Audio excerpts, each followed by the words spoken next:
impresas las iniciales griegas.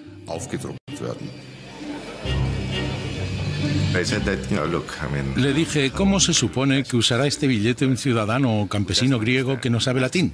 ¿Simplemente mirando los números? Le miré extrañado y respondí, no están dentro ahora, ni lo estarán nunca. Theo me preguntó si estaba seguro que Grecia sería un Estado miembro cuando se creara la zona euro. Claro, ¿apostamos algo? Contesté. Una apuesta representativa. Grecia quiere el euro por encima de todo y con ello pondrá más tarde en peligro a Europa entera. 16 años después, protestas por toda Europa.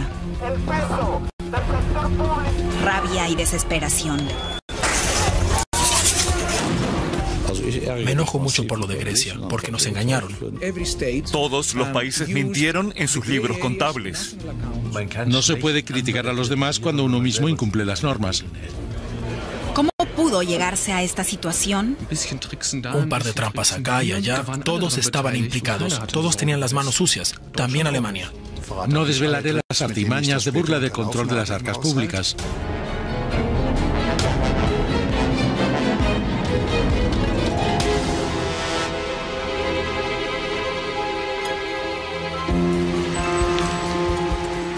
Tres años antes del euro se establecen normas claras. Todos los países que quieran entrar deben tener un déficit por debajo del 3%, una deuda que no supere el 60%. El canciller federal Helmut Kohl y su ministro de Finanzas exigen entonces que se respete la misma regla una vez creada la eurozona y quien la infrinja sea sancionado automáticamente. Pero la demanda es rechazada.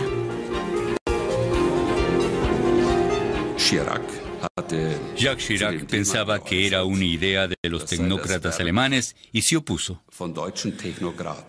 Al día siguiente llegaron Chirac y los mandatarios restantes. Estaba furioso. Fui hasta donde Helmut Kohl y le dije, no pienso aguantar esto. El propio Kohl se dirigió a Chirac, bastante enfadado, y le dejó claro que no íbamos a dejar que nos tratara así. Francia no quería sanciones automáticas y Alemania cede. He ahí el primer error grave, porque se firma un pacto de estabilidad, pero son los políticos los que deciden si se sanciona o no y cuándo. Enseguida se hace evidente que casi todos los países tienen dificultades para cumplir los requisitos de acceso. En la cumbre de ministros de Finanzas de la Unión Europea, que se celebró en Bruselas a finales de 1997, la situación empeora. El luxemburgués Jean-Claude Juncker debe enfrentarse a exigencias inesperadas. Alemania y Holanda quieren excluir a algunos países. Los holandeses se dirigen a él. No era posible fundar una zona del euro con la participación de España, Portugal e Italia. Además, mantuve una interesante conversación en privado frente al Palacio de Versalles con el por entonces presidente del Banco Federal, Hans Tietmeyer, que insistió en que Bélgica no podía ser un Estado miembro.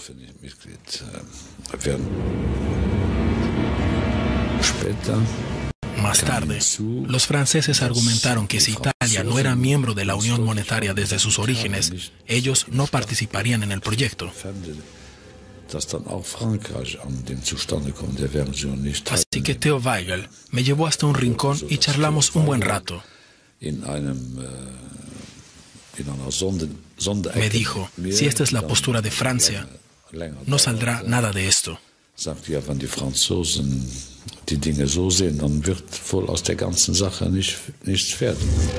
Chirac y Kohl están enfrentados.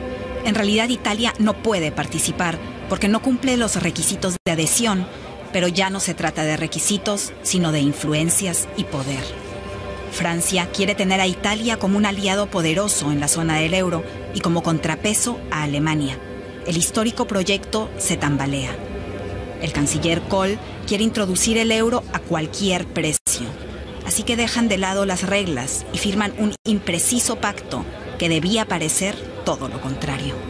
Se funda la Unión Monetaria y participan algunos países que en rigor no están preparados. Existen lagunas y excepciones para cada norma. Además, no hay sanciones automáticas para aquellos que las infrinjan. La moneda común inicia su andadura sobre unos pilares muy frágiles. En 1999, Grecia aún no es miembro. A mi juicio, era inconcebible que en los próximos 10 años Grecia fuera a alcanzar las condiciones necesarias para entrar en la Unión. Grecia tampoco dio indicios de estar preparando el formulario de adhesión o de decir, en 2 años estaremos listos.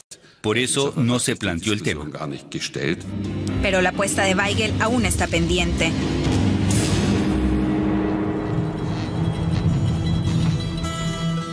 Y el ejecutivo heleno quiere la adhesión a toda costa. Creíamos firmemente en la integración de Europa porque pensábamos que con ella aumentaría la calidad de la burocracia griega, la economía del país se desarrollaría y mejoraría nuestro sector servicios. Todo ello significaría un impulso para Grecia.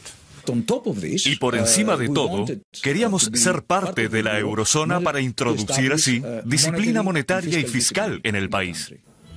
Un error de conceptos, porque la zona del euro no es ningún gimnasio en el que uno se inscribe para ponerse en forma. Al contrario, para entrar hay que demostrar una buena condición. Por eso, el Ministerio Griego de Finanzas busca la forma de cumplir los requisitos de adhesión. Para ello hay que mejorar los datos presupuestarios. Grecia es el país de la Unión Europea con el mayor gasto militar. Una partida presupuestaria enorme que no se contabiliza en el presente, sino en el futuro. Cuando desempeñaba el cargo, la contabilidad funcionaba de la misma forma que hoy día. Al igual que en la mayoría de los países de la Unión Europea, el gasto en defensa no se contabilizaba hasta que no se recibía el armamento. Eso significa que cuando se hacía el pedido se podía ignorar el pago y no abonar la suma total hasta el momento de la entrega.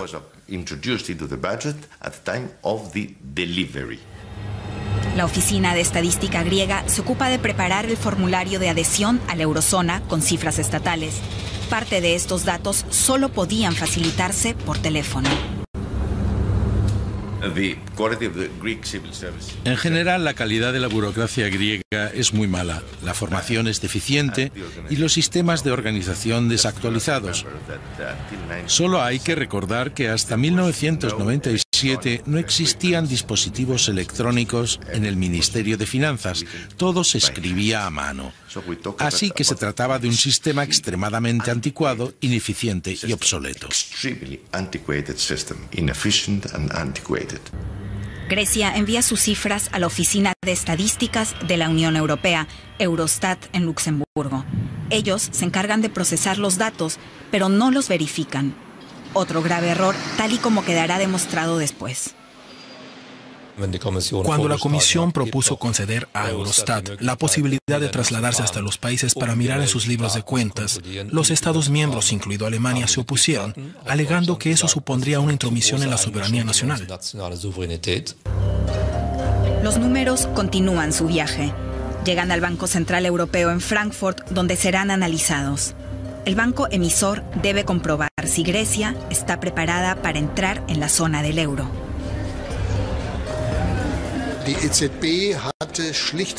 El BCE sencillamente tenía que actuar como perito, a partir de unos criterios previamente indicados. El resto le era indiferente. Contemplamos las cifras y pensamos, madre mía, ¿cómo lo han conseguido? El déficit de Grecia estaba claramente por debajo del 3%.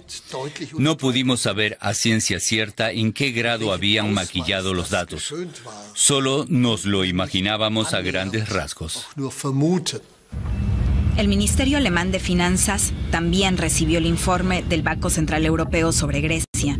El recién nombrado titular de la cartera, Hans Eichel, estudió el documento, aunque aparentemente no con suficiente esmero.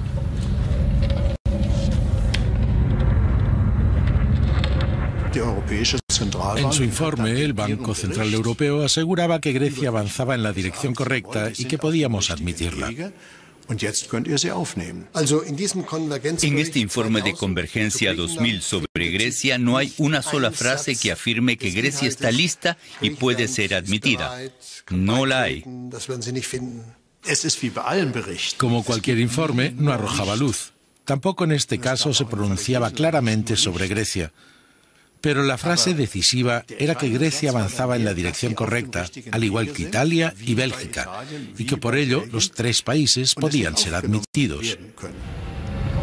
Ni rastro de dicha recomendación en el informe del Banco Central Europeo.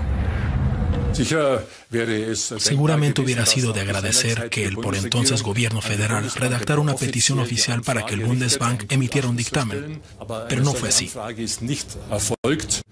Por lo visto, el ministro de Finanzas, Hans Eichel, no tenía el menor interés en que el Banco Federal emitiera un dictamen. Así había sido convenido por Europa. Tampoco a ningún otro gobierno europeo se le ocurrió consultar a otro organismo, además de a las dos instituciones que debían dar el visto bueno, que eran el Banco Central Europeo y la Comisión Europea.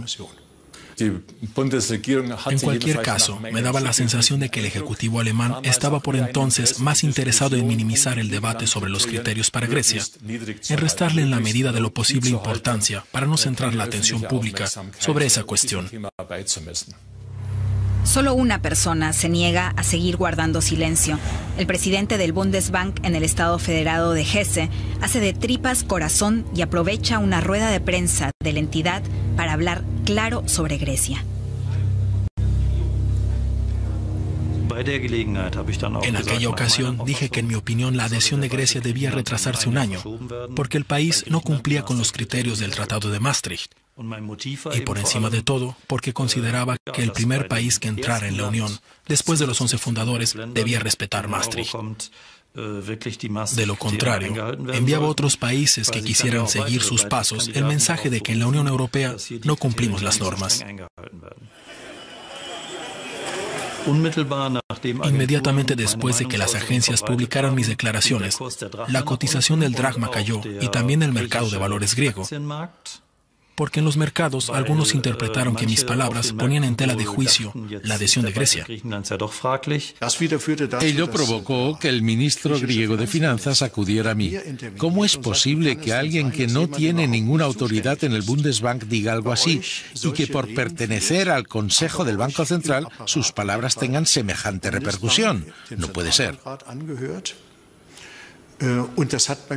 Me dirigí al presidente del Bundesbank y le dije, por favor, asegúrate de que nadie que no esté implicado se exprese en público sobre el asunto. El ministro alemán de Finanzas hace callar la única voz que criticaba la adhesión de Grecia. En 2001, Grecia se convierte oficialmente en Estado miembro. El Ejecutivo heleno sabe que no solo importa entrar, sino que ahora tiene que mantener unos presupuestos estatales estables de forma permanente, tal como fue convenido antaño en virtud del Pacto de Estabilidad de Dublín. Para ello se crea expresamente una agencia de deuda que se encargará de vender los bonos estatales para inyectar dinero en las arcas. Pero el endeudamiento es tan abrumador que hay que recurrir a la ayuda profesional. El gobierno griego quería reducir su deuda, así que decidió ponerse en contacto con Goldman Sachs, uno de los mejores bancos de inversión, para que buscara la forma de ocultar parte de la deuda, 2.800 millones de euros. 2.800 millones que sencillamente deben esfumarse. La filial londinense del Banco de Inversión norteamericano les mandó a su mejor empleada, Antígone Ludiadis. Ella se encargaría de urdir el plan. Ludiadis es una de las muchas personas que se dedican al sector financiero y se ganan la vida buscando soluciones creativas a los problemas de los deudores. Para ello hay que desarrollar un plan inteligente y conocer las leyes muy bien, para asegurarse de que éste está justo en el límite y no cruza la delgada línea que lo convertiría en ilegal. Goldman Sachs conoce bien la legislación, muy bien incluso, y puede ayudar a Grecia. La idea de Goldman Sachs es extremadamente compleja, pero legal. Se Se trata del instrumento financiero denominado swap, que básicamente consiste en un trueque. Se vende ahora deuda. Eran impresas las iniciales griegas.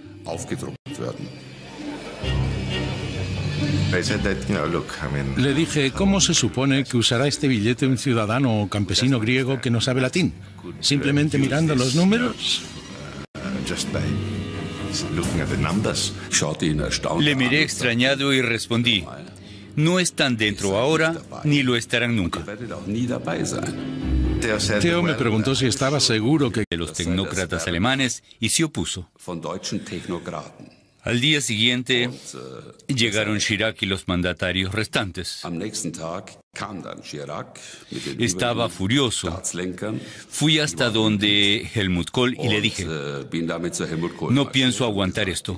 El propio Kohl se dirigió a Chirac, bastante enfadado, y le dejó claro que no íbamos a dejar que nos tratara así.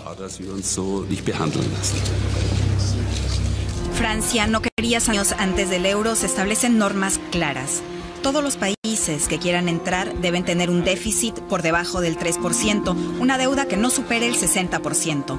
El canciller federal Helmut Kohl y su ministro de Finanzas exigen entonces que se respete la misma regla una vez creada la eurozona y quien la infrinja sea sancionado automáticamente. Pero la demanda es rechazada.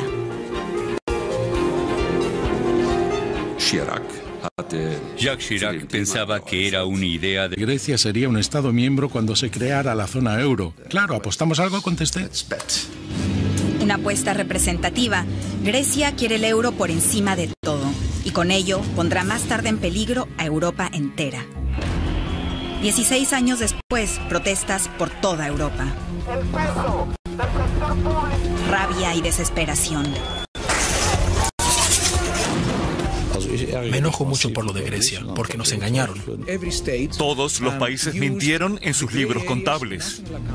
No se puede criticar a los demás cuando uno mismo incumple las normas. ¿Cómo pudo llegarse a esta situación? Un par de trampas acá y allá, todos estaban implicados, todos tenían las manos sucias, también Alemania. No desvelaré las artimañas de burla del control de las arcas públicas.